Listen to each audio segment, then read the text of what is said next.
Studio in the great state of New Hampshire. Welcome to the Sounds Like a Search and Rescue podcast, where we discuss all things related to hiking and search and rescue in the White Mountains of New Hampshire. Here are your hosts, Mike and Stump. And I am recording. Stump, are you recording? I am rolling. All right, we are live with episode 79. You gonna do that Year of the Lord thing again, Stump, so we can keep our listener? I'm gonna take a pass on it this week. You caught me by surprise again. Okay, God is gonna be pissed at you, but whatever. So we got a guest here. We have so Sean. I didn't know. Stomp told me that he basically said that you were going to talk through the log and not actually do your show. So I thought this was going to be like a ventriloquist thing. But I logged in my vehicle. I could go get it, but... All right, but so you're not going to talk through Larry. You're going to talk like as your normal self. Yeah, I talk for Larry as well, you know? You do. Do you change voices, or do you just like role play? Is this the same voice as Larry? You know, when people have fun with it, depending on how they see Larry and the personality that they give, I'll try to like feed off that. But yeah, he's roughly the same as me. Okay, oh, that's hilarious. The voices are the same. All right, that makes sense. All right, Stomp. So just going down our list of show openers here, you put something in here that I don't even know what this means. Stick season is here. Like, what is it? I've never heard of this. Yeah. This sounds like a Vermont thing. Well, it is a Vermont thing. I've known it as like a New Hampshire thing, which it sort of surprised me. Stick season is when the leaves fall off the trees and you lead into winter, but it's stick season, so there's no leaves on the trees, and you can see distantly into the woods. It's really a neat season. It's great for bushwhacking, but if you do some research about stick season, it does go back to Vermont. Like I looked at about a half a dozen websites, and they all tie back to Vermont. So I guess the concept of stick season is connected to Vermont, which is interesting. But that didn't stop me, because I went to Wikipedia and I changed the entry to say that it covers all northeastern states. So sorry, Vermonters, you're probably going to be pissed at me. I don't know. I just feel like we should just stick with shoulder season. It's too confusing. I can't deal with another season. Oh, I'm telling you, dude. But as a bushwhacker, stick season is really important for navigation. It's just, I love it. It's the best time to bushwhack. You know what I mean? Right. Yeah. You have fun. Okay. I did a little bushwhack. As a matter of fact, I did do a little bushwhack I'll talk about later. But nice. All right, so Stomp, you sent me this thing. This is like a true crime type of deal. So this happened in Oklahoma. These four guys, I've been watching this. It's on the news. Like, so these four guys, yeah, I have been. It's been all over the news. It's kind of a mystery. So these four guys took off. Like originally, like I had it in my mind, like they were like, oh, they're going out for a bike ride. So I thought it was going to be like, you know, all the dads in my neighborhood, like we all get in our like little spandex and our little skinny bikes and go cruising off. But like these guys were out to. They said they're in Oklahoma, so it's a different vibe out there. But they were going to go hit a lick, which apparently means that they were going to go do something criminal. That's the update, I guess. Yeah, isn't that crazy? Yeah. So what else happened? So these four guys were off riding their bikes, and I'm assuming these were just like not the kind of bikes we think of. And somehow they were looking to potentially do some kind of criminal activity, and they ended up dismembered. And the bikes are nowhere to be found. So it's a very Fargo kind of Ozarks vibe. Yeah, so this one Stump. So the Lickies jumped the Lickers. I guess so. Yeah, they arrested one guy. So I'll include that in the show notes. Interesting. Dismembered, huh? Eesh. Yeah. That is pretty creepy. Oh yeah, it's definitely some gang activity perhaps. Yeah. So if anybody knows anything about Oklahoma, it's like it sounds very like I said, Fargo or Ozarks, Netflix type of thing. Yeah, and I wanted your take on it because I know you love this true crime stuff, and I do. Yeah, I do. So, and all right. So just moving on, Stomp, you got another good article on here. I actually have a story about this, but this is an article really about interesting. a bow hunter, right? Yeah. Well, it's a bow hunter's gear that was left behind. Mm-hmm. So essentially, the story is very simple. An arrow lost by an earlier hunter impaled a bow hunter in the leg, and so I guess that the long and short of this is that if there is any way you can retrieve your arrow, if you're a bow hunter, do so, because people are getting impaled by these things. And it hit me as a bushwhacker as well. Like, oh damn, I never thought of that. I guess the heads of those arrows are razor sharp, and not only can it hurt a human, but it can impale an animal as well. So, very interesting story. I'd never considered that. Yeah, it's crazy. And a matter of fact, I have a story about this. So I have somebody who may or may not be related to me that got in a little bit of trouble with the police for this. So they were hunting out and about pretty close to where people live, and little kids were playing out in the woods, and luckily they found, and the person that I may or may not be related to was out. I don't know if he was hunting or if he was target practicing or whatever, but he left an arrow out there on the ground. He couldn't find it, or I don't know what was going on. It's either they couldn't find it or they've been drinking and forgot to pick it up. I don't know. But little kids found it, and they come running home. They're like, "Oh, look what I had!" And these things are razor sharp. Mm-hmm. And the police came. They're all searching around the backyard, trying to investigate who it could possibly be. There's only one person in the area that it was known to hunt, so they circled in on that person pretty quickly, and they got I don't know if they got a fine or if they got a warning or whatnot, but you got to make sure that you find your arrows. Yep. Yeah, who knew? And then, Stomp, we got an update on the cheating fisherman story. So a couple of weeks ago, we talked about these guys that... Sean, have you heard about this one? The fishing guys? I have heard about... Shady. Crazy. Yeah, very shady. So there's an update that these guys got charged with, which is, it's interesting, but it's also kind of crazy. So they're facing multiple felony charges. So these fishermen people do not mess around at all. And then they also impounded their boats. These boats are expensive too. I think these boats are probably worth like $100,000 or more. The boat, trailer, they're being seized under the guise that they're criminal tools, so that they can't use them anymore. So these guys really, really shot themselves in the foot. Well, listen. Oh, no pun intended, right? Listen to this. The prize total would have been $28,000 had they pulled this off. So, that's pretty substantial larceny, I suppose. Wow. It is. Really interesting. Well, it makes sense there being actual weighted heavy charges, That's some serious money. Yeah, well, it is interesting. Like, I put a little note on here, and I was like, compare this to baseball cheating. Because I don't know if you follow Major League Baseball or not, but like last year, the first half of the season, it was out of control with the amount of pitchers that were using substance. They had it all over their bodies, and they were using substances like Vaseline or whatever, anything to get a good grip on the ball. The spin rate on the pitching for these guys was like out of control, and everybody knew it. There was on video. There was videos of people like just breaking down the cheating, and nothing, no consequences for anybody. I think maybe one or two people got suspended, but it's interesting. Like, those guys are getting paid millions of dollars, and there's no consequences for them blatantly cheating, whereas these fishermen are going to probably go to jail. Mm-hmm. Yeah, that's true too. So. All right. Well, moving on to a new topic here. So, actually, this is a similar topic about cheating, but this one has to do with the fattest beer competition. So, beer as in the kind that can kill you, not the kind that you drink. So, there's a competition in Alaska that you can vote on the fattest beer in a particular area. I guess it's in Katmai National Park, and they run this Fat Beer Week, which is a knockout-style online competition that allows people to vote on which brown beers have gained the most weight between summer and fall. So they just gorge themselves on salmon and other food, and then I guess people get to vote online.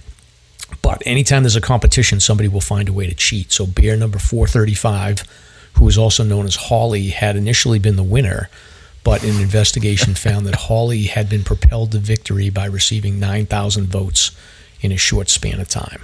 Mm-hmm. So there's some ballot stuffing going on, huh?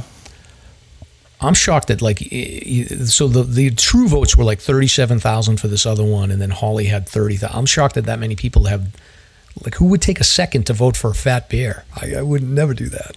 It's quite a community. It's pretty amazing. So yeah, they bagged this person. So the quote is from the national park: "Like bears stuff their face with fish, our ballot box too has been stuffed." Dun, dun, dun. Was stolen. Yeah, I don't want to go there. Election deniers. Yeah, I don't want to go there. Anyway, but so moving on from cheating, but continuing on with bear news. Oh, Stump, you sent me this video. So this dude is climbing. Yeah, is this a black bear? Apparently it's a black bear, and it's Mount Futago in Japan, and this is, it's like the second I saw it, it was already viral. This everybody's gonna know this one or have seen it. This climber is climbing down this mountain in Japan when a black bear just rapidly attacks him at high speed and falls past the climber. And fortunately for the climber ends up on high ground above the bear and is able to kick the bear away. It's pretty frenetic and chaotic. It's quite the video. What do you saw the video, right, guys? Both of you? I have not seen the video. Oh, yeah. Sean, you got to see this, man. It's crazy. Yeah, I've seen it, and now, so I'm starting to see a pattern. There's the video of the girl pushing the bear off of the wall. Then there's the guy that threw the flip-flop at the bear, and then this one kicked it. So I feel like brown bears and grizzly bears, that's another level. But I feel like with a black bear, I kind of think I can take it in a fight. What do you think?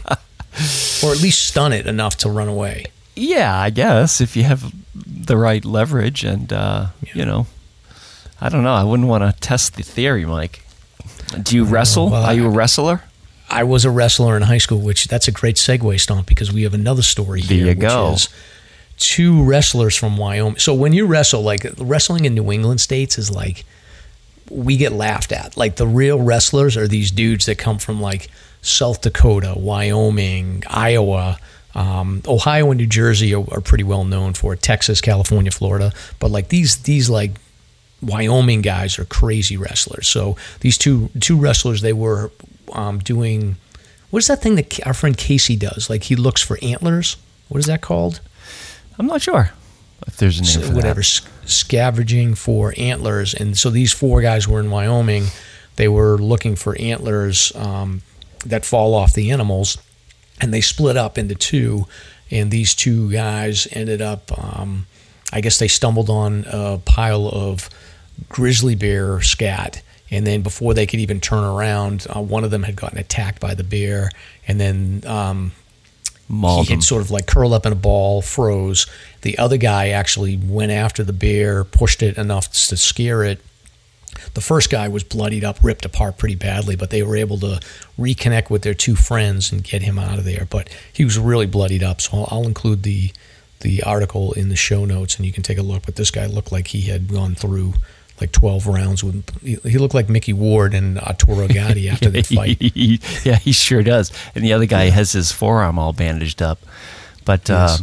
Pretty crazy. Hey, Sean, so you're leaving for the AT, I guess. We'll get into this later, but I guess you can use Larry the Log to protect yourself, right? Like a bat?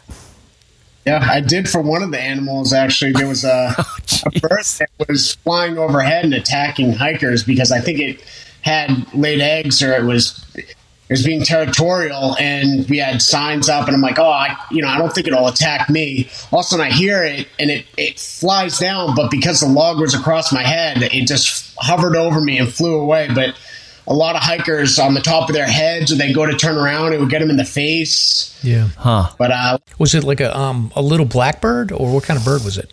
Oh, what was the bird called? I'll have to think of what the bird was called, but it was in the 100-mile wilderness, and there was two of them. They were pretty aggressive. Yeah, we had our friend Dave Dillon on. I don't know how many episodes ago, but he got attacked by an owl in the Fellsway down by Boston. So it does happen. So having the log with you is a good defense mechanism for sure. Exactly. Yeah. All right, Stomp. So another story here. So rescuers warn not to rely on crowdsourcing trail apps. Yeah. So this is an article that you had linked, and we've had this come up quite a bit. Like people will rely on All Trails, and they'll say like, "Oh, I took this trail and it was rated really high," and they end up getting in big trouble. So you just have to double check. I think I would always say the Fish and Game Service will tell you rely on paper maps and basic and also, fundamental skills, compass and whatnot. But I would say use everything. Use the paper map. Use your own research. Use if you've got like a Gaia app on your phone or something like that, you can reference that as well. But don't necessarily 100% rely on just an app. Correct. Yeah, and this according to Alberta Parks, they've rescued at least 300 people who've become lost hiking in the province due to poor navigation skills. And it goes on to say, in June, over 100 students and teachers had to be rescued in Austria after a hiking trip went wrong when the teacher was relying on one of these online routes. So, again, like Mike said, just have multiple sources of information so that you can navigate safely and do your homework ahead of time. Yeah, and I am trying to remember the trail. What is the trail to go to Sandwich Dome? Do you remember? So if you go in through Flat Pond. Sure. So you have Drake's Brook on the Waterville side, and then you have Smarts Brook Trail, which goes up to Sandwich Dome. I believe it's the Sandwich Dome Trail, but it's Smarts Brook. Got it. So I had gotten in trouble one time. I think I've told this story before on a hike to Sandwich Dome. I had went up the Gleason Trail, which is decommissioned. So you're supposed to go up Bennett Street Trail. And I had been looking at my Gaia, and I went up Gleason Trail, and I sort of very early on was like, oh, this doesn't look right. This looks like it's like an abandoned trail. But stubborn me, I was kind of like, well, it just parallels Bennett Street, so I can cut over pretty easily. But I went up pretty far. I think I went up probably about 1.5 miles or so, and finally, like, I just cut over to Bennett Street. I had to bushwhack through, but that was probably the craziest amount of moose droppings I had ever seen in an area. So I didn't see any moose, but even I've fallen victim to that foolishness. And this is from Sandwich Dome. So you're from the Flat Pond side, right? Flat Pond side, yeah. Gotcha. Yes. Okay, got it. That's an area that I've never been out to. Yeah, and I notice we do this a lot, Stomp. Like I actually noticed this when we were talking about Carrigain, and I was thinking in terms of coming in from Sawyer Pond Road off of 302, but you're so used to coming in from Hancock Notch. So I think you would reference like, oh yeah, Livermore's like before the, meaning you're coming in from Hancock Notch, and then I would think it's, I actually thought it was before the parking lot, so we got all messed up. But it seems like we're always approaching things from different sides. Well, which is good actually in a way. Just because it just gives the variability, different alternatives. But hey, listen, I'm going to talk about this, make sure that our guest is squared away. But we just want to remind people as we're coming up on the holidays, the U.S. Forest Service sells passes to cut down Christmas trees. It's like $5. It was $5 last year. It's a little bit of work. Yeah, I'm not going to lie. It's like you got to get out there with your saw and cut something down and then tie it to your vehicle and bring it back. But it's a really great money-saving option for folks out there this year. Now that the times are a little bit tighter than usual, so check it out. Yeah, I also feel like that's a good move. Again, like sometimes we talk about this, like we were talking about like girls who like have their impression in New Hampshire. Like if you're a new couple and you're a dude and you're trying to impress like your new girlfriend, like that's a great move, is get a permit, go out and cut the Christmas tree, take it home and decorate it. Like if you really like someone, like that's a move right there. That's a move. I mean, that's coming from a 50-year-old guy that's been married for like 22 years, but I'm just saying, like, I think that's a good call. Yeah, you got to do your homework, though. You don't want to bomb out and just end up with a Charlie Brown Christmas tree after 2 or 3 hours of trudging through the woods. Oh, yeah. You know what I mean? It could be disastrous. Like, I would advise if anyone's going to do this and you really like someone, like, you better scout your tree ahead of time and, like, make sure it's only like 10 feet off the road, that you shoveled out, the whole way, so your little girlfriend is not getting her feet wet. But it's a move, Stomp. Yeah. The process to pick a tree. Yeah. I like it. Yes. Oh, hell yeah. Exactly. So, all right. So Stomp, I feel like you need to get our voiceover guy and have him do like a pop culture talk voiceover for us. I got a feeling you're probably on that already, but I like the popcorn, but you got to get his voiceover thing going. Yeah, I'll see what I can do. I mean, he's done so much for us so far. I don't want to push it, but yeah, maybe I'll. We have coffee. So yeah, true. Well, I've told him that. I'm like, dude, you put so much effort in this, please invoice us. And I've never received an invoice. He's a sweetheart. But anyhow. Much like you, Stomp. I guess. Well, we like him. All right. So pop culture, you want to talk about Star Wars? Well, Star Wars. I might as well just mention it. I've been fairly laid up. I'm still getting over this cold. I'm like 95% better, so I'm catching up on all the stuff I've wanted to see for quite some time. So I binged Andor, and then I just finished up Obi-Wan. I don't know if you guys have seen this or those. Andor was pretty cool. A little quiet, slower pace, but Obi-Wan, I had the most comments on. It was like, I really thought the casting was cool. Ewan McGregor's accent for Obi was a little over the top. I don't know if it was just too Alec McGuinness for me for some of the action adventure scenes. Like, it just didn't work. Like, I don't know. And James Earl Jones, something weird about him too. It was great hearing his voice doing Darth Vader again, but to me, it sounded like he was more of a Nazgul than the old traditional Darth Vader. Like, even back in the 70s, watching the first Star Wars, you got a sense that there was some humanity left in Darth Vader. But this new Darth Vader was like hardcore, just like, kill, I'm going to murder you. It was definitely a palpable change in Darth this time around. So, I don't know. Have you seen any of these redos or side stories, Mike? Yeah, I saw the Obi-Wan series, and I think it's been a while. I think the one thing that stood out to me is that Princess Leia, like, as a child, is cool. She's a pain in the ass. Right. So, big pain in the ass, but like good. It's kind of fun, but I liked it. It was good, but I don't remember much about it, so it didn't make that big of an impression. But I am going to watch Andor. I haven't seen that yet. Yeah, Andor was pretty cool. Just a funny reference point. Tell me if you think it's the lead actor is Alvaro Marx. I couldn't help but thinking, oh my God, that's Alvaro on screen the whole series. All right, I'll take a look. That's our friend Alvaro. They were on with Susie. Alvaro and Susie were on a couple of episodes ago. So. Yeah, definitely. All right. And then, Stomp, you made your big celebrity debut on another podcast. So you were on Fantasy Pants, which is a Dungeons and Dragons podcast. So first of all, Stomp, like, what the hell am I doing here? Like, what is this podcast? We do a little pop culture stuff in the beginning. So. Yeah, so let's see. I recorded last week with them, and it was Jeremy, Dave, and Steve from Reckless, and it was my idea. It was like, I really want to come over and do this if you guys would have me. And they were just pumped about it, so I joined them for like, I don't know, 2 to 3 hours of recording, and I was really impressed. First of all, just technically how they're running the show, Mike, I think you'd be really impressed. They actually run all of the intros and outros and sound effects on the fly, like literally live on the fly. I was pretty impressed. Very cool. Technically all the mics are awesome. The sound was killer. And then we got to the actual point where we had to play, and I was ready to freaking have a heart attack. I'm like, oh my God, because I don't know how to play. I never have. Yeah. So over the weekend, I was watching YouTube videos on how to play D&D. Just trying to get a leg up.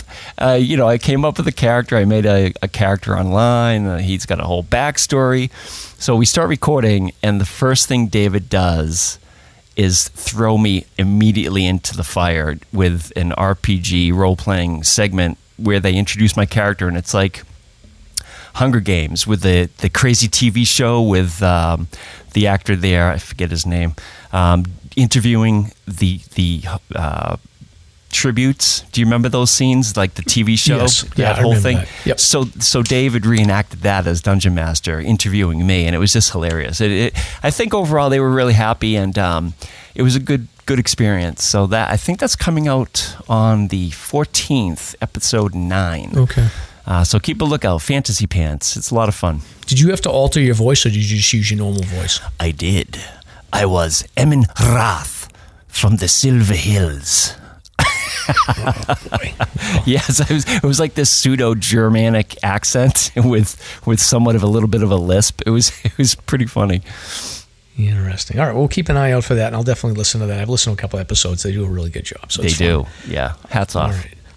Cool. So sponsors and Coffee Talk Stomp. All right. We have one donation from Shandy, who is sick as a dog, and she blamed me. And I don't think anybody can get sick via a podcast, but I guess anything's possible these days. Well, I did see her posting some nice foliage pictures, so I think she's bounced back. Oh, already. Excellent. Well, that's good. And of course, we want to thank Spinner's Pizza Parlor. Your location for stickers, if you're in the neighborhood, it's Andover, Massachusetts, off of Dascombe Road. #1 pizza in the region. Family owned since 1994. Say hi to Dolls and Pops for us. Give them a big hug. EMS is killing it. Your Northeast go-to for outdoor gear, guidance, education, and more since 1967. Check them out at EMS.com. I hear that new store in Burlington's doing really well. And of course, at Reckless Brewing, a special thanks, where you'll find the best food, craft beer, and fun just 15 minutes from Franconia Notch, many 4,000 footers, and less than 10 minutes from the Five Corners. Boom.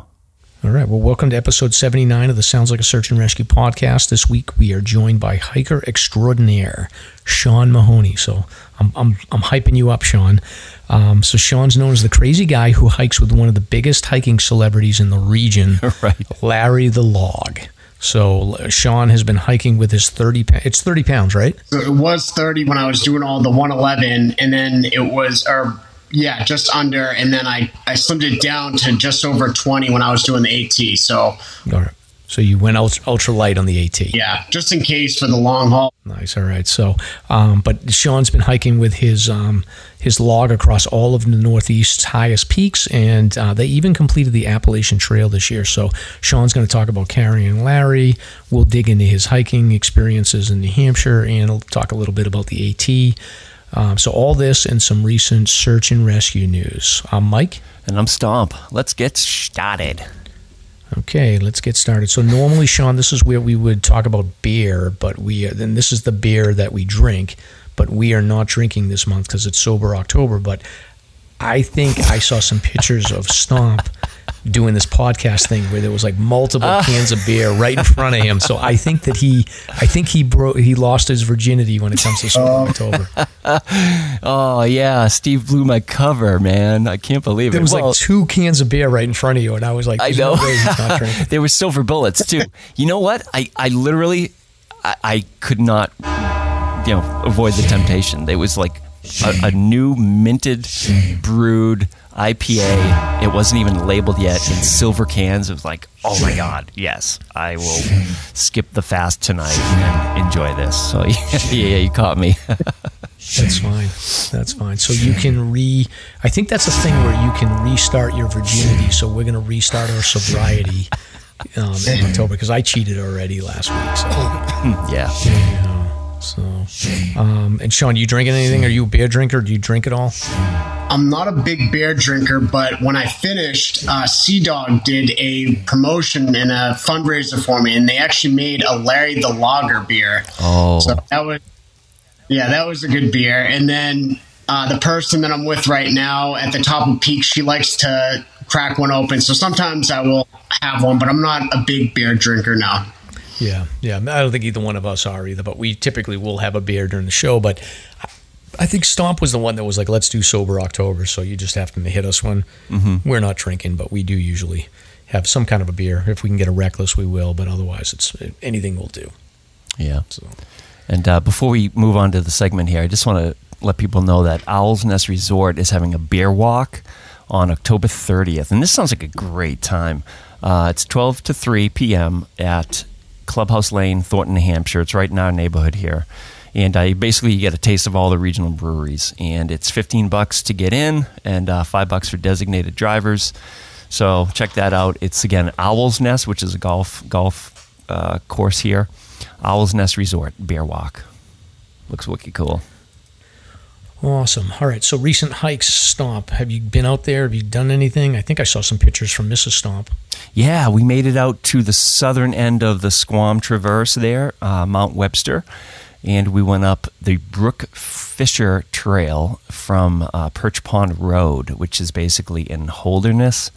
And it's a really nice hike. You know, it's insane. It's the most amount of switchbacks I've ever seen for a trail in the Whites. Like, for no reason whatsoever. It's just a million switchbacks. I don't know who designed this trail, but it's crazy. But what's nice is before you even get to the summit, there's an overlook that overlooks Rattlesnake, Red Hill Fire Tower, the whole Castle in the Clouds range there, Mount Roberts and all that stuff. And the foliage was stunning. So it's a really nice hike. I highly recommend it if you want to get a nice view. So is this the section, like if we had kept going past Morgan instead of coming down, would we eventually run into that? Is it part of that range where you go over to Cotton? Right. So it's the next peak after Morgan and Percival that we would have hit. Okay. And then after that peak, it's essentially smooth, flat, it's like a carriage road pretty much most of the way out, I would think. Super easy. That second half is cake. So we'll get that done soon. It's, as a matter of fact, some people passed us that had started at Dinsmore or Doublehead, whatever it's called. Was it Dinsmore? I can't remember. No, I think it's the Doubleheads. So you have Mount Israel, then you have Dinsmore. It is. And then the Doubleheads, right? Yeah. That first peak that you hit when you leave the car and head up, that they started from there. And that was Doublehead.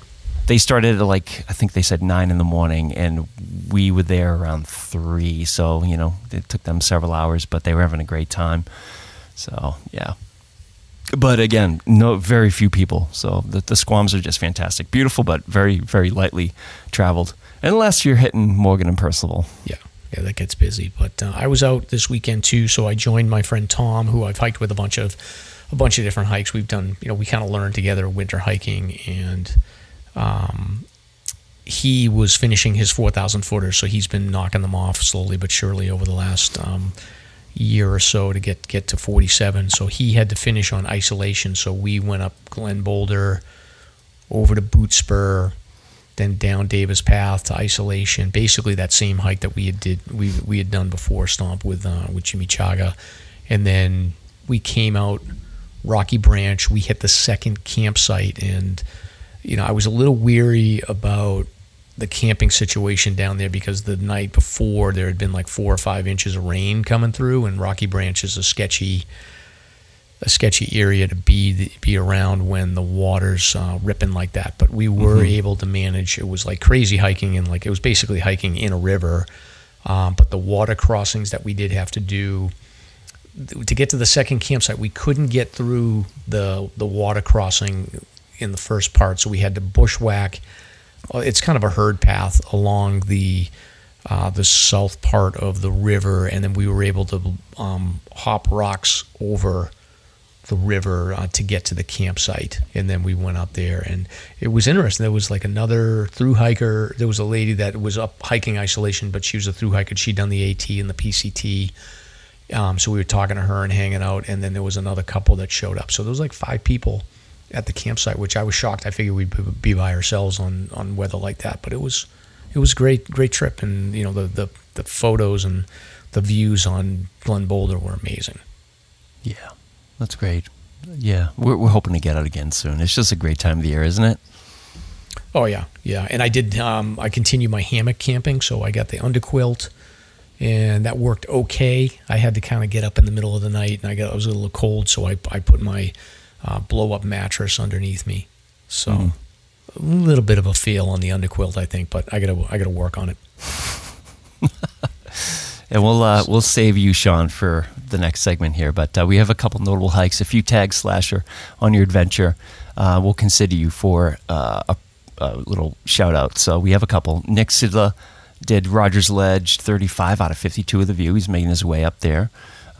Tagged us again for a waterfall tour on that rainy course of a few days. Flume Cascade, Silver Cascade, Ripley, and Glen Ellis, and then a third tag through the Northern Prezzies, so that's super cool.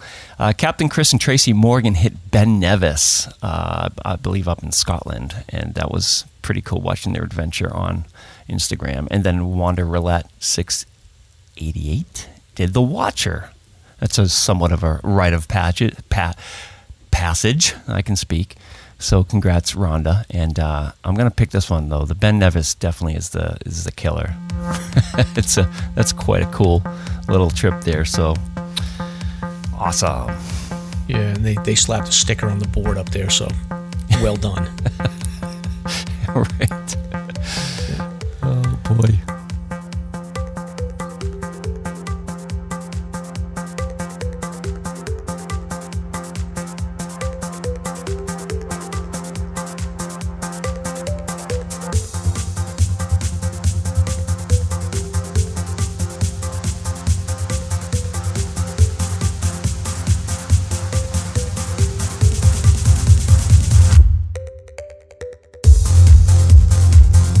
It's time for Slasher's Guest of the Week.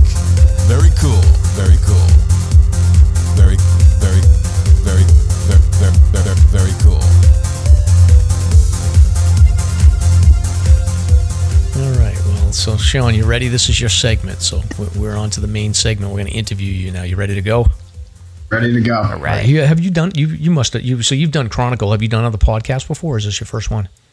This is the first one. I had WOKQ, the radio station, do Man Completes all 48 in 5 weeks with his trusty companion, and then WMUR did a segment when I did all 115. Okay. Nice. Awesome. But no, the AT. Great. Well, I will. So I just, Sean, just to set things up here, and then we're going to ask you a bunch of questions. Like, I think I first became.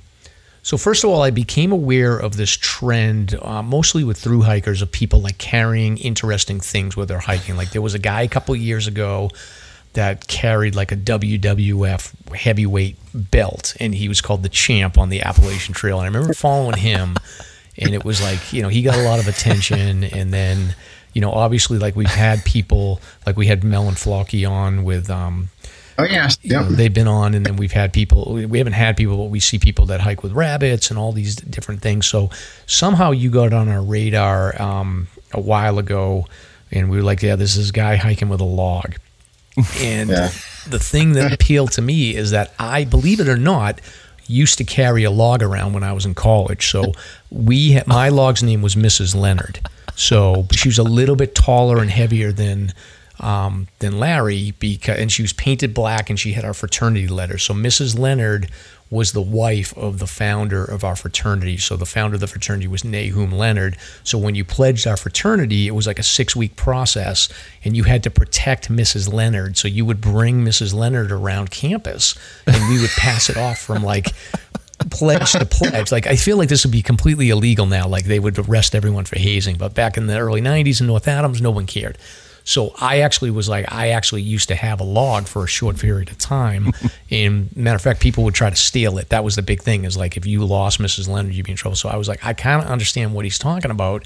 So that was what we first sort of became aware of you. And then I know there's another guy out there with like a leaf blower. And then I remember you guys met up, and, we've always joked about like, oh, we want to get you on. So we're excited to have you.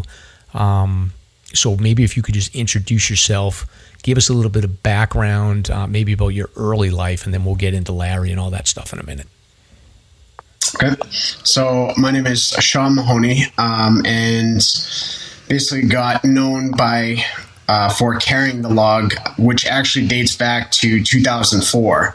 So when I was in high school, I always wanted to join the military, but I didn't do sports. I wasn't really athletic. I wasn't the outdoorsy type, really, at all. Just camping when I was little. That's about it. And then when I was getting ready to go into the military, when I was like 17. So it's been like half my life. I tried running with a backpack and just running in general, and I didn't want to be singled out in any way, so I wanted to run with weight. So I tried a weighted vest, a backpack, and then I don't know how it came across. I probably saw some Navy SEAL documentary, and I couldn't get 8 of my buddies to carry a telephone pole, so I probably just made one.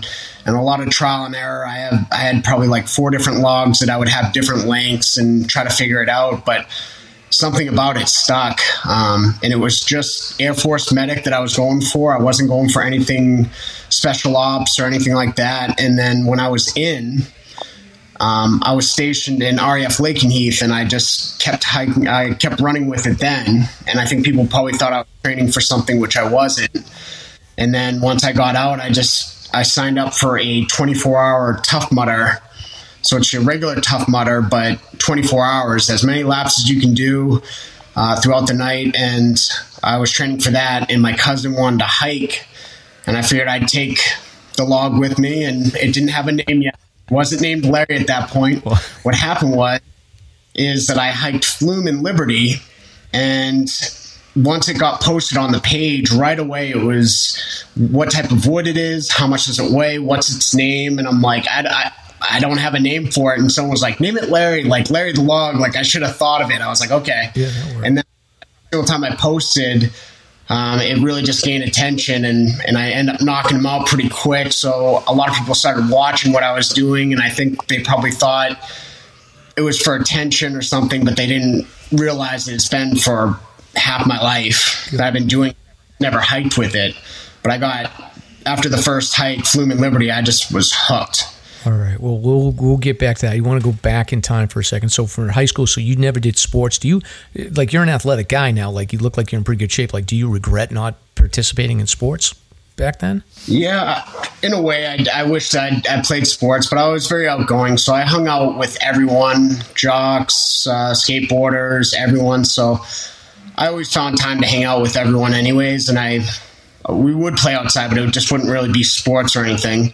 Part of me does wish that I at least attempted to play football or wrestle or something like that, but I never did. Got it. And then when you're in the military, like, I feel like obviously, like, you don't want to be the one that gets called out for not being physically capable of doing things, but you also, like, and I don't know, I'm not a military guy, but I would imagine that you also don't necessarily want to bring attention to yourself as being like the front runner either. So if they find out you're running around with a log and you're being like, the extra crazy, like, does that make it difficult in the military? Or are the other guys in the military like, dude, like, don't, work hard, but like, let's not elevate our game so much that they expect that much out of us? No, because when I ran with it, it would be after hours on base, and everyone was gone by that point, or anyone on base, even if they saw it, they didn't know that I was medical or that I was trying to stand out. I mean, I was living in the dorms, so a lot of people didn't know at first who I was. I wasn't doing it for attention. I was just doing it because off base in England, the road's really narrow, so I wasn't going to run off base. I had to run on base, and I think people after a while just thought it's just my thing. Some people would run with backpacks. Some would run with weighted vest. I saw a guy run with a gas mask. I don't know how healthy that is, but I've seen that. That was the thing. Yeah. What is it about the log versus like a weighted backpack? And I know Stomp has done a lot of the weighted backpack, but is it just the comfort level for you personally? You just feel like it's easy to manage? Yeah, so a guy's center of gravity is in their shoulders anyway, so it actually felt natural. It doesn't push on my neck forward. It sits right behind the trap, so it does feel natural. And a lot of people don't know that the size of the log depends on your wingspan. So it's just under your wingspan, so you can hold one end and be able to shift it over to the next shoulder, and you're not reaching for it, you're not scooting it down. I don't know if you remember the log that you had to carry, how you guys carried it, but I would have it over my shoulder and with one hand, and when that hand got tired or that shoulder, I would roll it over and be reaching with my other arm and just use that arm. Got it. Yeah. So ours was like, I think ours was like a normal like fence post, so it was a little bit taller. Our big thing was like, well, you were never allowed to let Mrs. Leonard touch the ground, so you had to like put it on your foot, and then like the brothers that were in the fraternity would walk up and try to kick it, so you'd have to like run around with it. But we would put it over our shoulders, but it was tough to manage. But I do remember like vaguely, like you would find the center of balance, and then you could manage it pretty easily once you found the center of balance. I felt like. Right. So. Interesting. And then how long were you in the military for, Sean? 6 years. 6 years. I was Air Force medic. I was in family practice for 2.5 years. I did a small deployment in Balad, Iraq for 4 months, just 120-day rotation between 2 other deployments, and then I was ER for 2.5 years, and the rest was boot camp and honorable discharge. Nothing special. I didn't change bases or career fields or anything like that. I didn't do HVAC. It was just regular medic, but I did learn combat training as well before I went to Iraq, even though I was there for security, just to have basic knowledge for going down. Got it. And then you made your way back to New Hampshire. And then what was, I know you had said you did that hike on Flume, but so you were training for some events and whatnot, and you thought that like mountain climbing would be a good idea. But like, had you, other than the camping, you hadn't touched hiking or been in the outdoors at all? Right. So I would run with it, like I said. So I already had the endurance down. I wasn't typically a runner, but because I was training for it, I was running a lot, and I would run with the log and longer distances where I felt like if I was to climb a mountain, I'd be okay. And going up Flume Slide, I don't know if you've ever done Flume, but it can get pretty hairy in some spots. And I remember that was the first peak that I was climbing, and I just thought, I'm taking them up all 48. I was hooked. That's awesome. The question I was going to ask you was, as you start branching out into doing the Northeast 4,000 footers, like I'm assuming at that point, that's where you started to learn about overnights, winter hiking, and maybe doing some more group hikes. Can you talk a little bit about that evolution? So at that point, actually, it wasn't winter yet. So I started in July. So I got done. When I started my first hike, it was, I think, July 17th. I got done August 21st. So it was just supposed to be complete the 48 before the Tough Mudder in November. So I was like, I still have time. All the comments were, are you going to do the NE67, the NE111? So that's when you add on Vermont, Maine, and the Adirondack, like you were saying. So I went to Vermont at the end of August and almost knocked it out in a day. I think the last one I had was Mansfield, and then went back to do that. Went over to Maine, but I got done in Maine around like mid-September. Still had time after doing the 67. So that's when I went and did the 111. I drove 4.5 hours to go to the Adirondack Mountains and get the 2 in the Catskills. And I really had to make good use of my time. So I had to do a little bit more research when it came to how those mountains were, because I wasn't familiar with the area at all. And to drive that far, round trip 9 hours, I had to make the most of it. So when I got there, I was doing traverses or like the ranges at a time. So I think I did it in 25 days. All the Adirondack and the 2 in the Catskills. So basically I was doing like the Dix Range, the Stewart Range. I'd do Colvin, Blake, Nippletop, and Dial together, or I would just find the Great Range where I would just piece them all together. And but those were all day hikes. I still didn't learn about overnight stuff at all at that point. The AT was the first time that I actually stayed overnight, tried out the tent. It was kind of risky, but it was exciting. But they were. Well, before we get to the AT, like, so you finished the the Northeast 4,000 footers, and then you had your Tough Mudder race. Did you do winter hiking between that and when you started the AT? So with the log, having spikes or crampons and all the gear, I think I had only the spikes, and I did Madison and Jackson were the only 2 winter hikes that I did. Got it. Interesting. Wow. So that's in November I did the world's toughest, and that's when I just happened to be it would be right around that time. I already signed up for the worlds. After that, when WMUR did a segment, a lot of people were commenting on what's next. What's the next big thing that you'll do? And I really didn't have anything planned, but it just kind of lined up with a job and my situation where I could take off 4 to 6 months. That's what I thought I could do it in. Realistically, I thought it would take 6 months because that's what I read. It usually takes people. I wasn't going to try to push it or anything like that. But I think I did it in good time because I already had that endurance training and all the mountains that I climbed prior to starting the AT. So when most people start doing 8 to 10 miles, shelter to shelter, I was doing 16 miles. And it wasn't burning myself out. I was actually taking it really slow because people heard what I was doing, and I didn't want to be the laughing stock of the community if I do like 100 miles and I think, oh yeah, this is too much. I had no idea. I didn't know if I could do every day waking up 20 miles. That was going to eventually be the goal, is to get around 22 miles a day, because I thought if I can do 22 miles a day, that is 1% of the trail. It would take 100 days, but I know I won't get near that, but that'll add in all the days that maybe once a week I would take a rest day. That's how I started. And if I didn't need the rest day, I would just keep hiking until I was rest day. Got it. So you basically, you're carrying Larry the Log up Amicalola Falls, and a lot of these people, like I see the post of like these new hikers, and they're like this set of stairs, like you would think that they're climbing up like Huntington Ravine or something like crazy. So you're just busting right through there. Did you do a tent or did you do a hammock? And can you talk a little bit about your gear choice with the AT? So before I left, I know I needed help and needed to do my homework. I wasn't familiar with any of the stuff, so I went to REI, and they had a deal on a Fly Creek, a one person.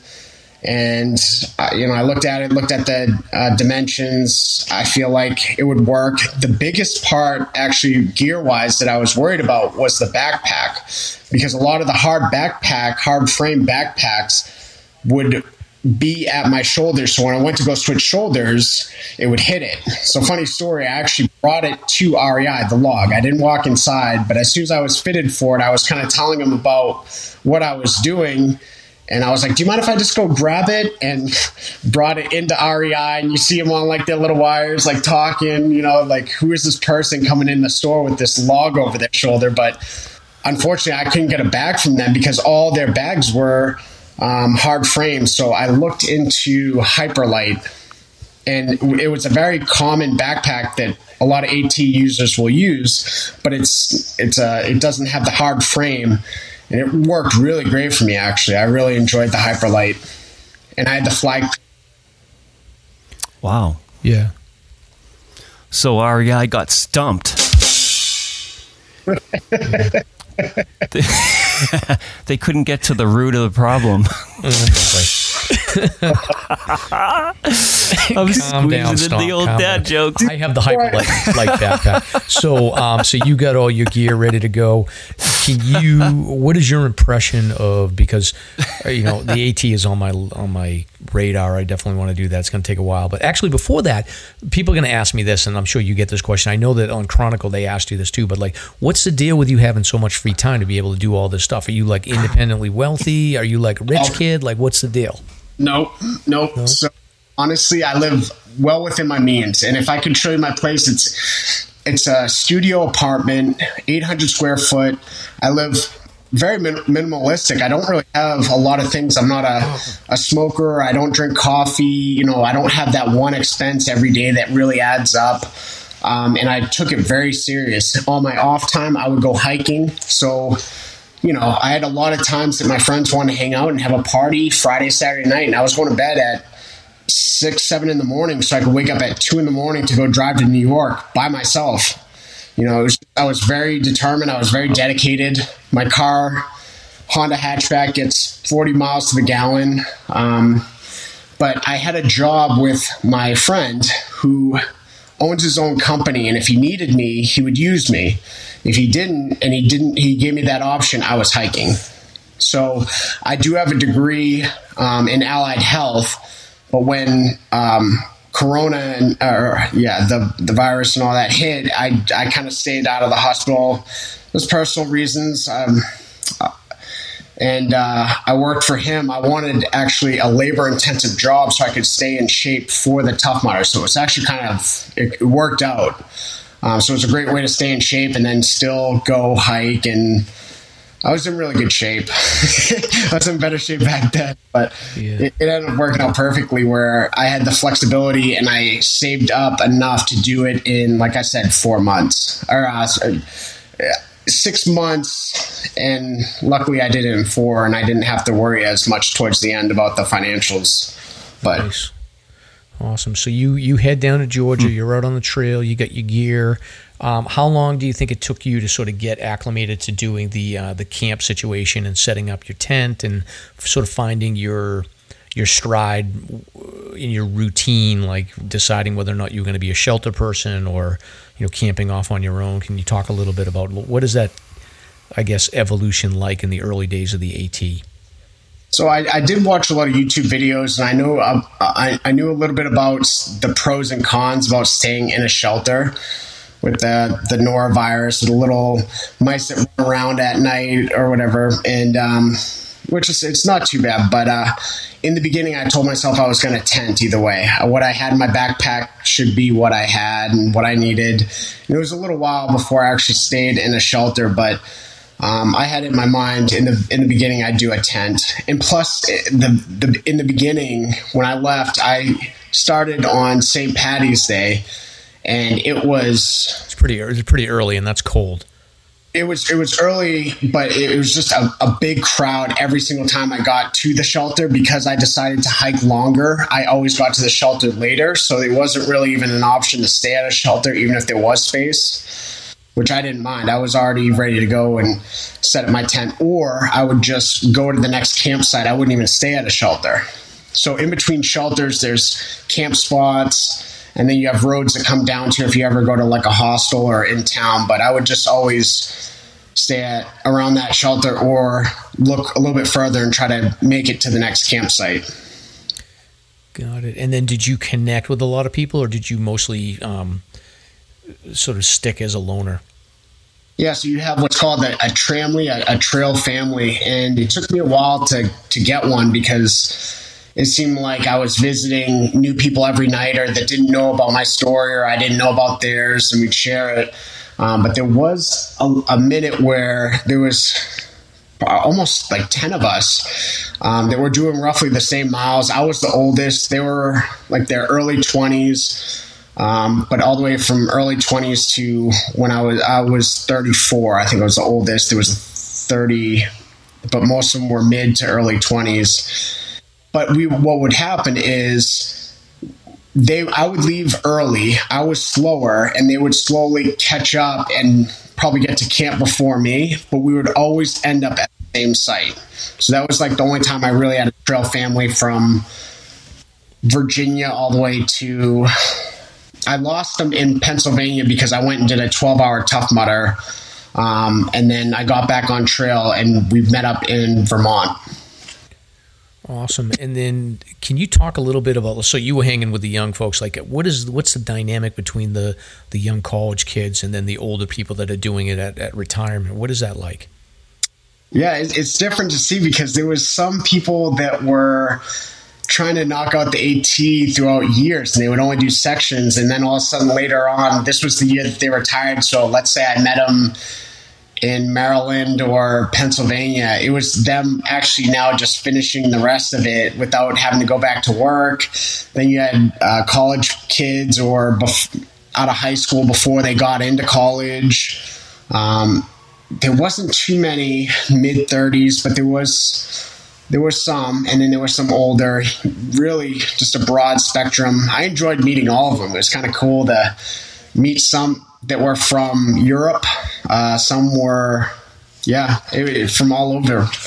It was nice. Yeah, I met a guy from the UK on Mount Washington. I gave him a Snickers bar. Great Dane was his trail name. Nice. Which was interesting. So he was telling me his story. What about the log? So you originally, Larry, weighed about 30 pounds, but you had to adjust Larry, sort of make him lose a little bit of weight. How did you go about doing that? With an axe off the ends and then sandpaper. I would just really sand it down, smooth it down.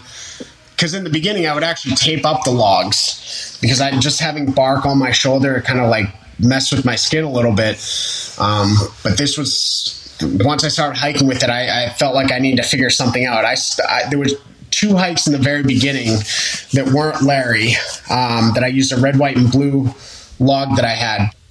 It was just one more question that everyone had was, what's underneath there? They thought it was like a taped up telephone pole or a taped up tent, or they had very weird guesses. So I'm like, I'll just untape it and maybe one last question, but everyone still had those questions. So it was just one last question with it untaped. That's all. Interesting. And then Larry looks like it's splitting a little bit. When I saw some pictures of it, it looked like it's cracking a little bit. I would assume as it dries out a little bit, Larry's going to, start splitting. So how do you maintain it and make sure that he doesn't completely crack? So, as of right now, excuse me, I have a different log that I use to hike the 52 at the View than Larry. Larry is retired. So Larry has been up all the 111 or the 115 mountains, but it's called the 111. The AT, but after that, I felt like with everyone signing on it, it was a great way to meet with other hikers and connect with them, is to have them sign their trail name. And then anyone that kind of gave me trail magic or were a part of my journey, let's say, I had them sign it. But if it got wet, if I was sweating and it would rub shoulder to shoulder, where my hands were and it was raining, it would rub off. So all the trail names would and people would sign over old trail names. I didn't have time to go back and rewrite a lot of them. So once I got done, I felt like I'll keep what's on it now. It does have a huge crack and it has some screws in it and some wood glue. I dropped it. It's been on some crazy hikes. It's been on the Cliffs of Saddleback, which is in New York. It's been the Wildcats is where it actually got that crack, though, is I was coming down the Wildcats, and I needed to put my foot where I would normally lower the log to. I would take it off my shoulder and put it to that spot, but I needed to put my foot there, so I tried to palm the top of it and slowly bring it down, but it left my hands, and it went down. It hit hard, and I had to bushwhack a little for it to find it, but after that, I just put glue in it and screwed it down for the AT, but it got beat up then too. But yeah, and then I know that there's especially like in the early southern part of the AT, there's a little bit of a party culture. Did you ever, I guess, have any concerns about any people that might not have been the nicest people in the world? Maybe they're gonna like steal Larry from you and like take it up to the next shelter and give you a hard time. Like, did you have to like keep an eye? Because that was our biggest fear, is that like the whole point of Mrs. Leonard was we had to maintain possession of Mrs. Leonard because people were gonna try to steal her. Yeah, no, I mean, it sounds crazy, but it would have been game over if I lost it or if someone messed with it, even if they had good intentions and let's say they cracked it or split it. So in the beginning, I was like, oh, no one's going to mess with it. And, people joked, they're like, oh, you're going to have it sleep in the tent with you, blah, blah. I'm like, no one's going to mess with it. And once it got signed a little bit more, I felt like people wouldn't mess with it.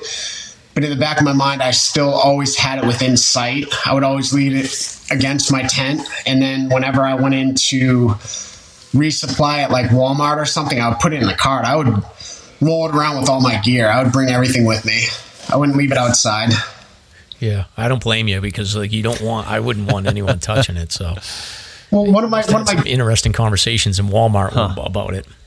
Yeah, but one of the times I remember I came out of the store and even though the trail family I was with were by the log, they were still like, oh yeah, they came over and they were picking it up. They wanted to see how heavy it was, and they were passing it shoulder. And I'm like, what's that? I'm like, why'd you let them do that? Yeah. Like, all right, I'm just gonna start bringing it with me. And everyone actually the further I got, I think the more people knew about it, and they would actually like help protect it too. They wouldn't let anything happened to Larry, so got a little bit more comfortable. But as long as there were a bunch of people around and they knew what I was doing it for, I knew they weren't going to mess with it. That's when I kind of relaxed more. But for a while, I'd always bring it in the store with me. Yeah. Now, how does the AT change state to state? Like, I feel like my impression, and I've talked to a bunch of people that have done through hikes, but like my impression is that it just, as you progress farther north, the number of hikers is less, but they're more serious, and they've sort of like, they've got their act down, and they're, it's all, not all business, but like they're going to make it to Katahdin if they want to. It becomes just a mental game, and the physical people, or the ones that can't get the logistics down, they're going to be shaken off pretty early. But can you talk a little bit about what you saw out there and your impression of how things change as you go north? I think it's definitely it's pretty mental too as well. I forget where it was that put it into perspective, but it was a hostel owner too, and I was like, man, you guys must get a ton of people, and they're like, you'd be surprised because the further north you're going, the less people are going to visit. You have southbounders as well, but in the beginning, you're going through towns and you have a lot of hostels. But as you go further north, it gets a little bit more remote to more remote. Like New Hampshire and Maine are a lot harder because it's just not as many people make it that far. So trails, I feel like, aren't marked as much as they are down south, and you won't have as many hostels, and you won't have the ability to resupply as much up north than you do down south. But you will see, I heard stories of people stopping on Washington in New Hampshire where they hit the whites, and the whites are, it's going to be the hardest part of the AT is going to be from Moosilauke, 50 miles into New Hampshire, to the last 4,000 footer in Maine, the Bigelows.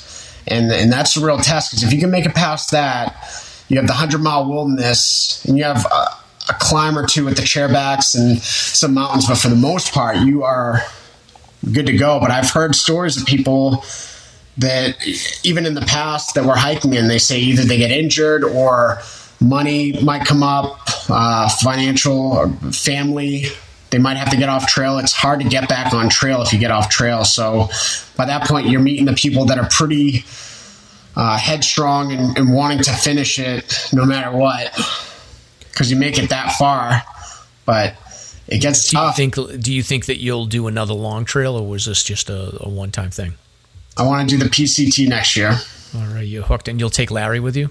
Oh yeah. Wow. So Larry has all the signatures, so Larry will have to say. Now, when I see people on the trail and I'm doing a 52 at the View, they will ask, is that Larry? Now, it's a different log, but it's tough to keep hiking when everyone's asking me. So the short answer is always yes, but it's a different log. But it'll always kind of be the concept of Larry the Log and what I was doing it for veterans, and we'll get into that. But there's always going to be that Larry the Log, whether it's Larry 2.0, whatever. It's Larry the Log. But the one I used, the original Larry, is retired. But when I do the PCT, I will find, the good thing about logs is you can go out and you can find another one, sand it down, have different weights. I got 4 of them back home, but I don't think they're PCT worthy. I'll have to get a good one for out there. Well, where do you get them? Do you go to like big box stores and like get them from like fence posts, or do you cut a tree down and actually like shave the bark off and make it yourself? Yeah. So the person I was working for, actually, he lives in Sandown. I live in Hampstead. He's really close, but I noticed he had a bunch of trees cut down. His neighbor cuts trees, and he made a nice stack of them, and I was like, man, I could just a section off this one, a section off that one, and I got all 4 from that one pile. But what I'll do is I'll take a small axe. I won't chainsaw or anything, because I, like you talked about with the Christmas tree, I feel like it's more of, I don't know, a bonding process, or just I feel like I appreciate it a little bit more knowing that I worked a little harder for it, and I'll take an axe and I'll just slowly chip away at it, and then I'll chip away the bark, and then I'll sand it down until it's really fine, and sand down the edges where my hands will be. It's kind of a process, but getting it that right length and making sure it doesn't roll when you move it shoulder to shoulder, just sand it down pretty good. It's as weird as it sounds, it's kind of a process, but it's a fun process. Wow, that's interesting. You wouldn't imagine that there's like so much that goes into it, but it makes sense as you're saying it. Like you got to make sure the balance is right, the length is right, that it's, it's not going to rip your shoulders up with like splinters and whatnot. So that is pretty cool. So now the other issue you ran into on the AT is like there's this other guy out there trying to like take your glory with the leaf blower. Like what's the deal with that guy? Did you start hearing about this guy carrying a leaf blower trying to like take your glory? So he left in February. End of February, and I was March 17th. But I could tell by the pace that I would probably eventually catch up to him. He did the PCT and he carried a 30-foot garden hose, and now he was doing the AT with the leaf blower. I heard a bunch of weird stories. That the only response he'll give you though is that he's just got to get it to Maine. But me and him, I feel like were the two that were talked about, but mine I felt like had a story, and it wasn't for attention. I mean, like I said, I've been doing it for half my life. I would always run with it, and you can find people from Hampstead that could attest to me doing it back in 2004. I have pictures when I was on base doing it in 2009, all throughout the years. It's not like it's anything new. It only became something when I was hiking with it. But doing the AT, it was just something that I wanted to do. I didn't think it would be a big thing, but it ended up catching on. I ran into leaf blower in Virginia, and then I did the 12-hour Tough Mudder. He must have gotten ahead of me, and then I saw him again by the James River. He went into town, but I could tell I was going to pass him again. But funny thing is where were we? Oh, so you were telling a story about how you were sort of flip-flopping with leaf blower. Yeah. So then I passed him by the James River, I want to say in Virginia, and then I saw him in New Hampshire, but I had already finished at that point. But in Virginia, I actually was passing the shelter as he said something. I didn't even know it was him. I didn't see the leaf blower, but we got a picture together, and I posted on the page. Everyone's like, the picture I've been waiting for, That's great. Yeah, we talked about it on the show. Yeah. That's super cool. Awesome. Now, can you talk about, so you were doing some fundraising for Wounded Warriors. Can you talk a little bit about that? Yeah, so when I was doing the 48, everyone with all the questions were wondering why I was doing it. When I said I was training, I think a lot of people thought because I was military that I was doing it for the military. And eventually I thought if I did the World's Toughest Mudder, maybe I could do, 25 cents per mile. People could donate, or $1, whatever. But I didn't have it set up in time. And then I couldn't put it on the hiking page because it's not a fundraiser page, which I completely understand. But it's unfortunate because a lot of hikers were like, I'll definitely donate, however much, blah, blah, blah, even in New York. But it was kind of a missed opportunity. But when I went on the AT, I made sure to have something set up, and I surprised how much it ended up raising, but it felt pretty good. It raised $10,000. Oh, that's great. Oh, wow. That's awesome. Yeah, good for you. That's cool. That's awesome. And are you still doing fundraising? Like if you send the link over, we'll make sure we get that up on the show notes, and people can donate if they want. So right now I'm hoping to find someone that could help me do it in a better way, because I used GoFundMe, and I know GoFundMe will take out money for every dollar raised. So I'm really trying to go from the money that comes in to the veteran. There's hopefully less steps to do that. I don't take any money that comes in on my end. It was just in the GoFundMe, and then I allocated it out. So for the PCT, if I can't figure out an easier way to do it besides GoFundMe versus going straight to the charity, then I'll do it that way. But right now, I closed that GoFundMe until I do the PCT or the next long trail and figure out what charity I want to do it for. All right. Well, just get in touch with us. We'll make sure that we promote it as best we can. And it sounds like then you've got this winter to sort of do your thing. And then when do you think you'll get on the PCT? March, April? Yes. Okay. I have to put in for a spot in November. Right now, my girlfriend, we're actually going to finish up the 48 4,000 footer. She's ending on Bondcliff, but we're going to do it this Friday. Good choice. And then I got Yeah. So we were supposed to do Kerrigan as the last hike, but we just did Kerrigan because of the water crossings. We weren't sure how bad they would be. But I told her, I'm like, Bond Cliff is perfect. I'm glad we kept kind of Bond Cliff and Kerrigan towards the end. Because we had to try pyramids and I forget which other ones. I was like, no, let's make sure that I'll have those two last. So no matter what, there would be a good finish. Yeah, that'll be great. And then do you, so you're doing the 52 with a view, do you do the terrifying 25s? Like, have you taken Larry up like Six Husbands or any of those crazy head walls like King Ravine or Huntington or anything like that? I don't know if it's a 25. I've taken across Knife's Edge. I've done the Watcher, which is considered, I don't know if it's considered one. Table Rock is right up in Dixville Notch. I can look at it from this window because he's in Colebrook. He's 5 miles from it. I see it every morning. I've taken it. It's one of the Kingsmans or one of the not tri-pyramids. Is the Twins one of them? I know I'm not sure. No. Listen, a couple. I just forget which ones they were.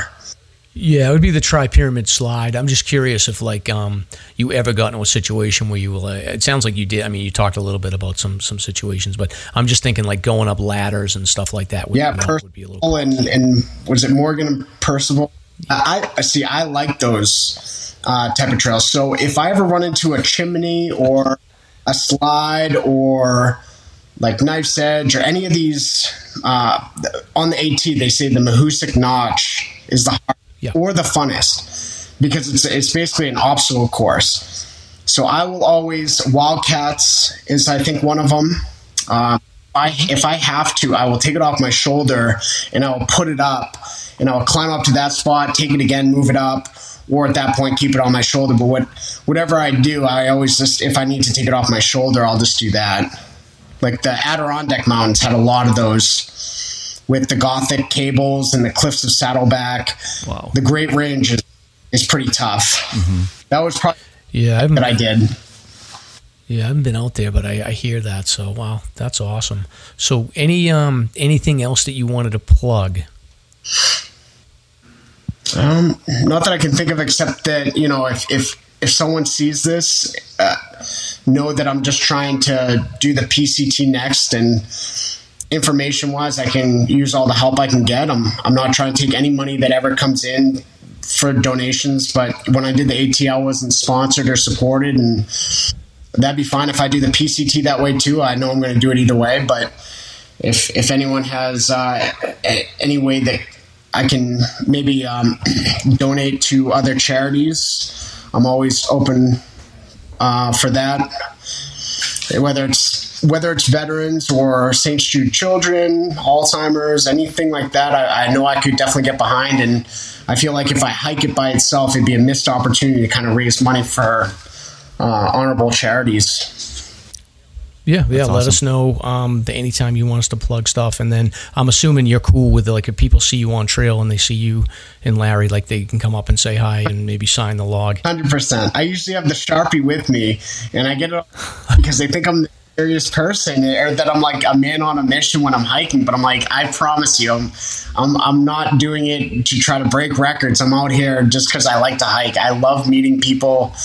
Like I said, I met from old, elderly that are doing it in like their 70s or 80s, or I met she was 5 years old when she finished before her 5th birthday, Littlefoot. Yeah. Oh, Littlefoot. Yeah, I've met Littlefoot on trail. I met her and her crew on the Bigelows.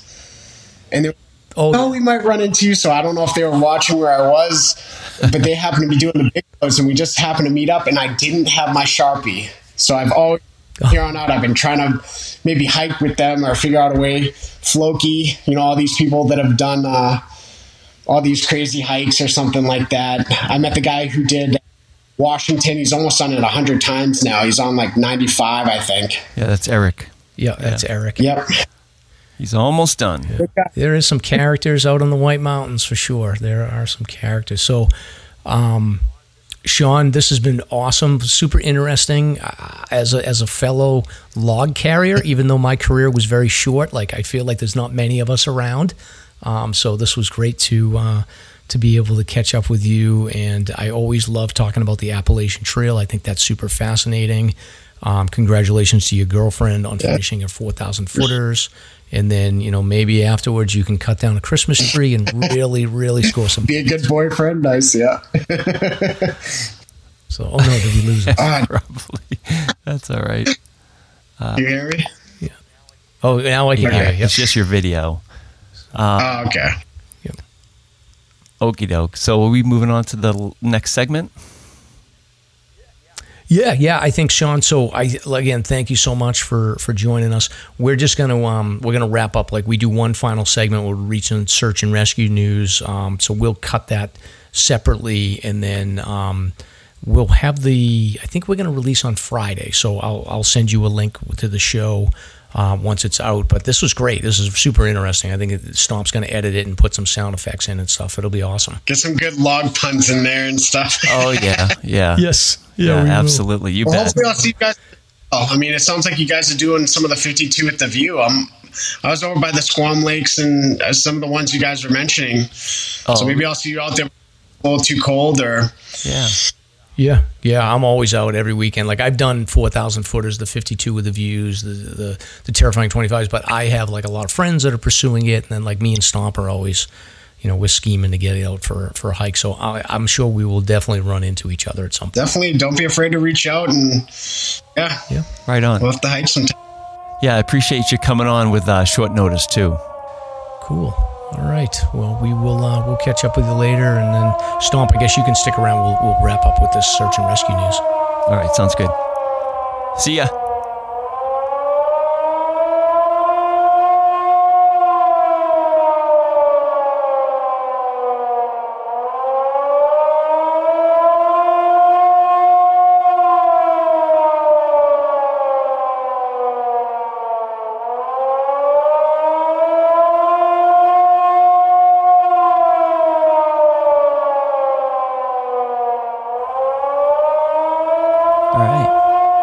So yeah, there's some news here, some national and local. The nationals are sort of interesting this time around. Oh, and by the way, I had a conversation with Larry the Log privately before Sean came on, and just the log, not Sean. And for the single people out there, he's actually single. So you would not believe what his favorite dating app is. Do you know what it is? Timber.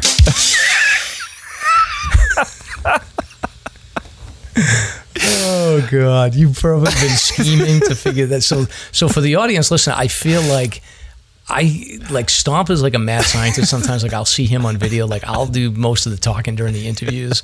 I don't even know how we ended up doing that, but I think like the whole idea is Stomp's like the search and rescue expert, so he'll do the color commentary and I'll do the interviews. But he's scheming the whole time to figure out how many dad jokes. That's all I do with the guests. That's my role. You got like 3 in there. Oh yeah, I had a couple of good ones. Yeah. Like you got the Stomp. Like I was trying to squeeze in branching out, and like there was a couple of opportunities, but I couldn't get that one in there. Yes. Like, oh damn it.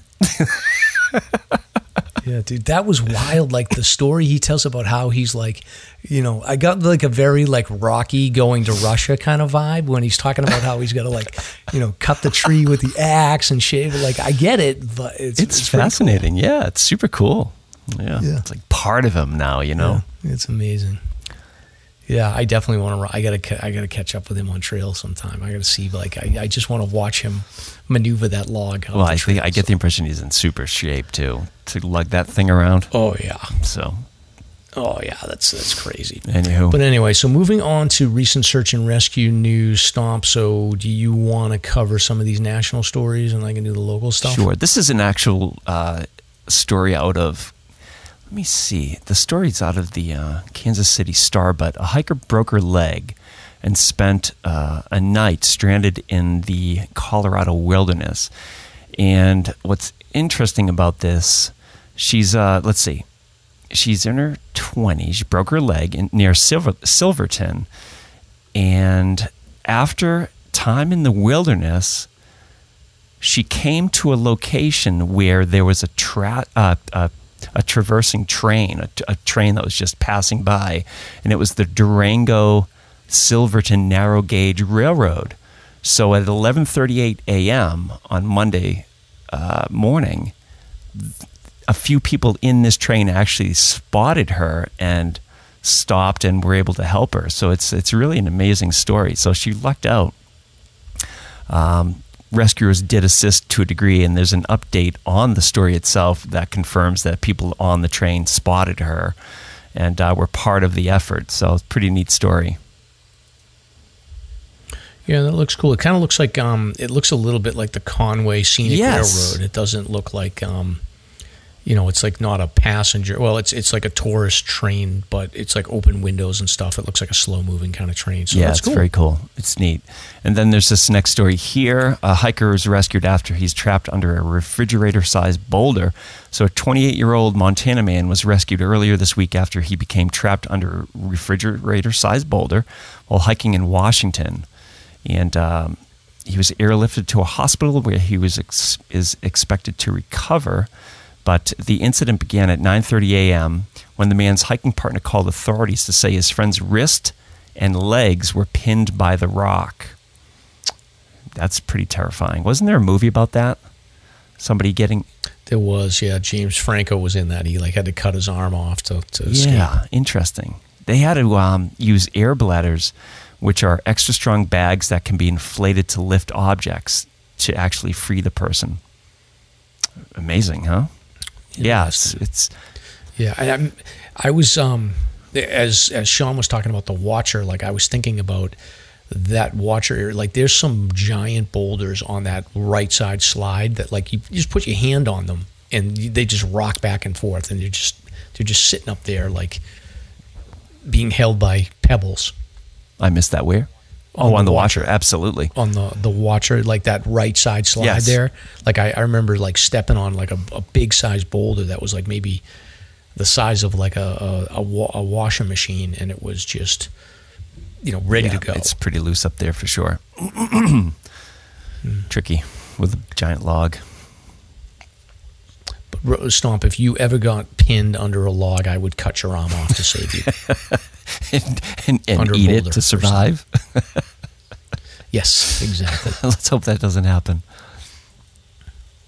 Do you want to grab the next one? Oh, well, this is handy. Just in case you do cut my arm off, this could come in handy. Yeah, so this is a North Carolina flight nurse carries whole blood through woods to hiker who fell off a mountain. So flight nurses in North Carolina were sent out to the woods to, I guess, help an injured hiker that fell 45 feet off a mountain. So the hiker had fallen from the top of Hawksbill Mountain in Burke County around 7 p.m. on Saturday. First responders reached the injured hiker and determined that the victim would need a blood transfusion before making out of the woods. That's pretty intense. A lot of blood lost there. So they were able to stabilize the hiker. They set up like these lifts to get the patient back up the mountain, but there was high winds, so it was like kind of too dangerous to take the injured hiker to up in the basket for the helicopter. Right. So they had to end up carrying him down the mountain. So as they were bringing him down, they had to basically dispatch these nurses to hike in with blood into the woods. So they call it whole blood. I don't know what that means. What is that reference? Well, you have different components of blood. You have the actual blood cells. You have the plasma, the liquid that the blood's in. So there's different components of blood. So whole blood is the whole shebang, I'm assuming. But yeah, what I'm noticing here is it's flight nurses that were dispatched. So I wonder if these nurses were actually part of that helicopter crew, and they perhaps lowered them and let them hike in. Yeah, well, it sounds like the way I'm reading it is that they may have lowered them in a safer area sorry, a little background music there for the article, but it sounds like they lowered them into a safer area and then they had to hike in. But after all that work, they didn't end up using the blood. Yeah, interesting. Yeah, the flight nurses determined the blood was not needed. Huh. Yeah. Well, interesting though. It is interesting. So next story here is a story about a hiker that died after wood fell from a tree in Mount Baker National Forest. So this was top of mind for me when I was setting up my hammock this weekend. I was like looking at the trees and I'm like, how the hell am I supposed to know whether this tree is safe or not? It's an interesting story. I think it applies to the Northeast for sure. I mean, whether you're on trail or bushwhacking off trail, it's definitely a concern you have to be aware of. Yeah, so this is exactly. So this is Mount Baker National Forest, which is part of British Columbia. So this was a 59-year-old woman that was on an overnight hike with a friend, and she had a large portion of dead wood fell from a tree overhead, and it landed on top of her around 10 a.m. The sheriff's office responded to the trailhead and called Mountain Rescue. So the local mountain rescue was called Bellingham Mountain Rescue. So they had to basically put the call out for volunteers. So there was some other hikers that had become aware of this throughout the day, and they had, made their way to the hiker. But unfortunately, she didn't survive. So they had to do a recovery and transfer her to the medical examiner's office. But there's not a lot of detail other than, she just had a section of the tree fall on top of her, and it's like, I think about that all the time, but also just setting up your hammock in particular is sort of like you want to take a look and see if you can determine if a tree is solid, but I don't know necessarily how you figure that out. Well, didn't we have a hammock recovery because a tree fell? Wasn't that within the last year? Yes, I think in Evans Notch last year, yeah. Yeah, okay. So, yeah, it's not uncommon. I think that was in the Wild River area. Yeah. Well, beware. Pick your trees appropriately. Yes. Yep. And then the last national global story here is that more than 40 hikers are trapped in Langkawi Talaga Tuja waterfall. So this is in... Good job. That was pretty good. Good. So this is in Malaysia. Of course, that's Malaysian. Yep. So 40 hikers were reported to be trapped in this waterfall due to water surge phenomena this morning. This was on October 16th. So the local fire department rescue guy had said that the department received a distress call in the morning and immediately dispatched a group of officers to go investigate. And once they got there, they were informed that there was 40 hikers, mostly in their 30s, trapped because of a water surge incident following heavy rain. Mm-hmm. So obviously, it took a little bit of time for the rain to make its way down the waterfall, but they got stuck behind it, so they had to get rescue ropes out in order to cross the river. There's some cool video of the fire department sort of on one side and then the hikers on the other. And I think somebody must have made their way across this ripping river. Oh, it's raging. The waterfall it's raging, but somebody had made it across to at least set the ropes, and then they were able to make it across. So it's pretty interesting. So we'll include the video. But it's the flooding in these areas. Just it comes on very quickly, so they just got caught. Yeah, we don't hear too many swift water rescue stories up here, but they do happen. This weekend, this last several days was raging for water with that storm that we had. But they do happen occasionally, but no issues this time around. Rocky Branch Trail was Rocky Branch and the river was just ripping like crazy, and then that whole trail was just soaking wet. It was romancing the stone type of Indiana Jones just hiking up a river. Boy. Matter of fact, you know what other video I saw was somebody posted a video. They were hiking down Garfield Ridge. Yeah. From that section below where the spring is. Remember we had hiked up that in the waterfall? Yep. It was absolutely ripping. And these two guys were videotaping. It was insane. Yeah, that's notorious for being wet. Absolutely. Yeah, well, it was bad. But right. But anyway, moving on to local stuff here. We got 4 stories here. So this was on October 11th. Fish and Game was notified of an injured hiker on the Garfield Ridge Trail. I think, Stomp, you did search and rescue news last week by yourself. You didn't. I guess we didn't do this story. I don't think so. Okay, but this is a 77-year-old man from Salisbury, Mass. So my neighbor, the guy was hiking with his niece, and I guess this happened about a quarter mile from the summit of Mount Garfield, where he tripped and fell into a tree, and he had significant injuries due to the fall. So his niece was able to get a call out and stabilize him, keeping him comfortable, warm, and dry while awaiting a rescue. Conservation officer responded, hiked into the location, and determined that due to the severity of the injuries and how far he was from the trailhead that they wanted to call in a helicopter. So they got the request in, and the Guard sent a flight crew to Garfield Ridge Trail, and they were able to, so I guess the call came in at around 3:45, and they got the helicopter out to him by 5:40, so they moved really quick. He was placed in a litter, hoisted up to the helicopter, and then they got him to Dartmouth Health in Lebanon around 6:50. So the call comes in at around 3:45. He's in the hospital by 6:50, so that's pretty damn quick. Oh yeah, yeah, and the using the litter is something you don't see as often either. So that picture's pretty neat. You have to be super careful raising that through all that canopy. Yeah, because Garfield's pretty wide open, but like once you start getting down that, that's a super steep trail at the very top, and I'm assuming they couldn't get him up that, so it's not like you got a lot of room to play around when you're dropping that thing into the woods. Right. So, but they did give them a shout out. They said they were well prepared for their hike, and they carried the proper gear to keep them warm and dry until rescue help could arrive. So, good job to both the hikers, the niece and the victim. Absolutely. All right. So the next one is Mount Monadnock, October 11th, 2:45. Fish and Game's notified of an injured hiker on the White Dot Trail, very common trail. That's like the main route up. So conservation officer responded to assist and met the injured party around 4:15. The victim was a minor. He was part of a school field trip that was hiking Monadnock for the day. The minor had slid down a large flat rock and sustained non-life-threatening injury.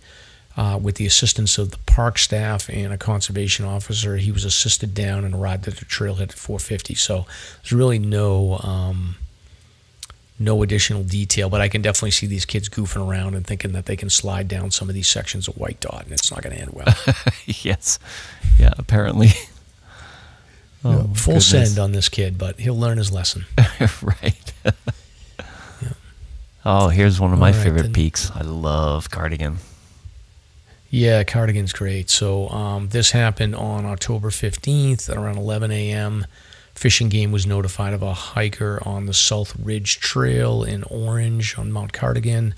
Hiker and his family had hiked up the West Ridge Trail and summited. I've only ever done that loop where I go up Fire Screw and then down to the main AMC area, but I think this sounds like it's on the other side. Oh, it's beautiful. I've done it a couple times. Absolutely beautiful. Really neat views of Cardigan itself. Yeah. Yeah, Cardigan's a great mountain. I want to get up there this winter. But the injured hiker was a 26-year-old gentleman from Cincinnati, Ohio. So they were descending the South Ridge Trail when he slipped on wet rocks and moss, causing him to fall and injure his lower leg. So he was unable to make it down the trail. So the family called 911. Upper Valley Wilderness Response and Fish and Game personnel, as well as fire departments from Canaan, Enfield, Lebanon, Grafton, Rumney, Warford, and Hartford responded to assist with the carryout. So that's pretty good. Good response there by the local fire department. So he was helped down a steep section of trail by responders and then placed in a litter and carried the rest of the way. So call comes in at 11. He is at the trailhead by around 1:45 or so. So Fish and Game basically comments that this is the time of the year to be extra careful. It takes longer for trails to dry out when they get wet. Sure Obstacles can be hidden by leaves, and you need to be prepared before venturing out into the wilderness. Amen. Amen. There you go. You get a little religious there. Hey, this next story, man, I tried to look up the name of this place. I could not find information on this area in Jackson. Falls Ledge. Falls Ledge. Yeah, I don't know. We might have to do. It's a climbing area, apparently. Interesting. Yeah. So this is 39-year-old gentleman Falls Ledge climbing area in Jackson, New Hampshire. Gentleman's from Maine. He was climbing with 2 companions and fell, resulting in a debilitating lower leg injury. So couldn't bear weight on it. So Lakes Region Search and Rescue responded to the call for assistance.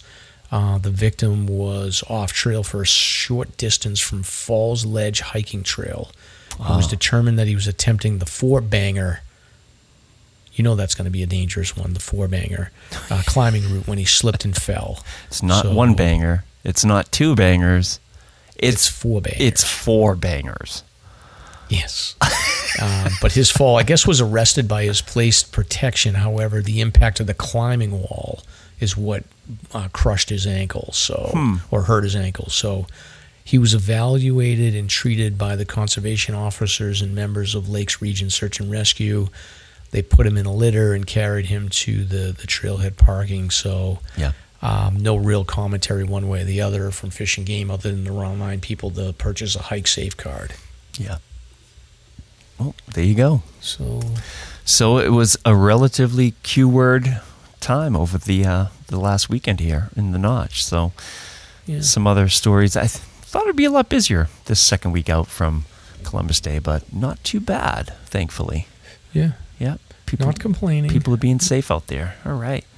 Yeah. Not going to complain, Stomp. And I will say, just for the listeners to close out, I got my eye on a new hike. So I was out in the Montalban Range, and I'm going to be, I think one of the next hikes I want to do, and maybe you can join me on this one, is I want to get out to south of Mount Parker. Remember we did Mount Parker right in Bartlett? Yeah. I want to try to get this Mount Stanton and Mount Pickering, and then the Cripples, and then Mount Langdon, and then out to Mount Parker, and then maybe try to do like a little loop over in Bartlett in that area there. So I've been scoping that little trail section out. So you are branching out. Dun-dun-dun. I'm branching out. It's not even a 52 with a view. Yeah, it sounds great. Yeah, so more to come there, and I think that's going to be my next one. But I'm going to be out in Las Vegas next weekend, so I won't be doing any hiking, but in 2 weeks I will. Wait a minute, you're going to Vegas? I got to go to Vegas for a couple days. Wow. What, like business or something? Or? Nah, just going with a couple of friends. Wow, cool. Super cool, man. Golf trip. You'll have to give me the update on the level of the water on Lake Mead. See what's going on there. Yeah, if I get out there, I don't know if we're going to have time. It's like a 2-day trip, but we'll see how it goes. Wow. All right, cool, man. This is a fun episode. Sean and Larry the Log were really interesting, and trying to keep it fresh for the listeners. That's right. Wrap it up. And you know what I'm going to do right now, don't you? Have a good night. I'm going to log off. You're going to log off? Oh, God. All right, that's a wrap. I'm hitting stop. It's a wrap. Thank you for listening. If you enjoyed the show, you can subscribe on Apple Podcasts, Spotify, Podbean, YouTube, or wherever you listen to podcasts. If you want to learn more about the topics covered in today's show, please check out the show notes and safety information at slasherpodcast.com. That's SLASR podcast.com. You can also follow the show on Facebook and Instagram. We hope you'll join us next week for another great show. Until then, on behalf of Mike and Stomp, get out there and crush some mega peaks. Now covered in scratches, blisters, and bug bites, Chris Staff wanted to complete his most challenging day hike ever. Fish and Game officers say the hiker from Florida activated an emergency beacon yesterday morning. He was hiking along the Appalachian Trail when the weather started to get worse. Officials say the snow was piled up to 3 feet in some spots, and there was a wind chill of -1 degree. And there's 3 words to describe this race. Do we all know what they are? Here's Lieutenant James Neeland, New Hampshire Fish and Game. Lieutenant, thanks for being with us today. Thanks for having me. What are some of the most common mistakes you see people make when they're heading out on the trails to hike here in New Hampshire? It seems to me the most common is being unprepared. And I think if they just simply visited hikesafe.com and got a list of the 10 essential items and had those in their packs, they probably would have no need to ever call us at all.